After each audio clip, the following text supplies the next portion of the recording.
Hello বন্ধুরা, কেমন আছেন? আজ হলো ভাদ্র মাসের শুক্লাপক্ষ অষ্টমী তিথি। আজ হলো রাধা অষ্টমী।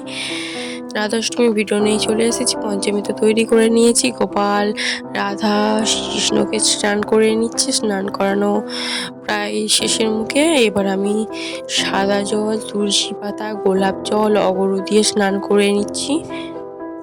স্নান করানো হয়ে গেলে মুছিয়ে নতুন বস্ত্র পরিধান করিয়ে তুলসী পাতা চন্দন দিয়ে আমি গোপালকে পুজো দিয়ে দিচ্ছি। এবার আমি শ্রীকৃষ্ণ চরণেও তুলসী পাতা চন্দন দিয়ে দেব।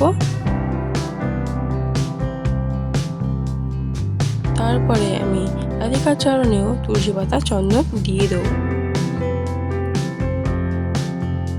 তারপরে ফুল সহযোগে চন্দন দিয়ে মালা পরিয়ে দিচ্ছি সব ঠাকুরকে, এবং ফুল দিয়ে সাজিয়ে দিয়েছি। ভোগ দিয়ে দিয়েছি, ভোগের উপর তুলসী পাতা দিয়ে দিয়েছি।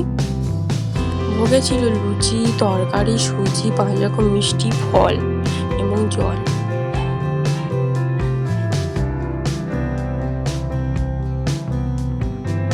দেখো আজ এই ভিডিওটা কেমন লাগলো অবশ্যই কমেন্ট এবং জানাবেন, এবং একটু সাবস্ক্রাইব এবং লাইক করে দেবেন। আমার ঠাকুরকে কেমন লাগে আপনারা কমেন্টে জানাবেন। ধূপকাঠি প্রদীপ জ্বালিয়ে নিয়েছি এবং আমি পুষ্পাঞ্জলি দিয়ে নিচ্ছি। দৈনিক বাসুদেবায় নন্দরাজ্য চ অশেষ কৃষ্ণায় অভিনয় নমো নমঃ। হে কৃষ্ণ করুণা সিন্ধু দীনবন্ধু জগৎপতে গোপেশ গোপীকান্ত রাধাকান্ত নমস্তুতে। এই মন্ত্র বলে পুষ্পাঞ্জলি দিয়ে দিচ্ছি। এরপরে আমি শ্রীকৃষ্ণ চরণে পুষ্পাঞ্জলি দিয়ে দেবো। কৃষ্ণায় বাসুদেবায় নমো নমঃ।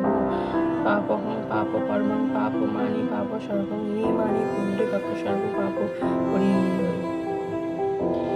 তপ্ত কাঞ্চন গৌরাঙ্গী রাধে বৃন্দাবনেশ্বরী বিশ্বকর্মা দেবী প্রণামিত হরি।